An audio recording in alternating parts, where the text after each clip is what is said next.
सूरज, अच्छा असांखे जॾहिं बि असां फुटबॉल जो नालो ॿुधंदा आहियूं त फर्स्ट ऑफ ऑल असांजे माइंड में नाला अची वेंदा आहिनि, बल्कि असांजे न असांजे ॿारनि खे बि यादि आहिनि मेसी ऐं क्रिस्टियानो रोनाल्डो। इन खां अलावा कहिड़ियूं पर्सनैलिटीज़ आहिनि जेके असांखे हिन वक़्तु फुटबॉल में एक्टिव नज़र ईंदियूं, खेॾंदे नज़र ईंदियूं?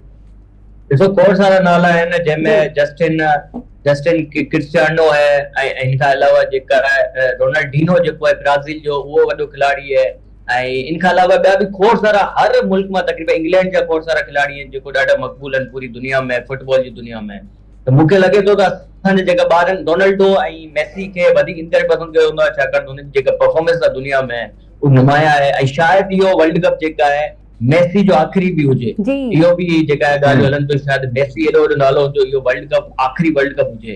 रोनाल्डो थी सघे थो अञा नेक्स्ट वर्ल्ड कप खेॾे सऊदी अरब वारो जेको 2030 में थींदो सऊदी अरब में, पर इहो जेको वर्ल्ड कप आहे इहो मेसी जो आख़िर थी सघे थो। Argentina by the way defied champion team है, यानी वो डिफेंड कंदी पंहिंजे टाइटल के। लास्ट टाइम कतर में वर्ल्ड कप थियो हुयो जिते अर्जेंटीना जेका वो वर्ल्ड कप खटियो हुयो, मेसी उन टीम जो हिसो हुयो।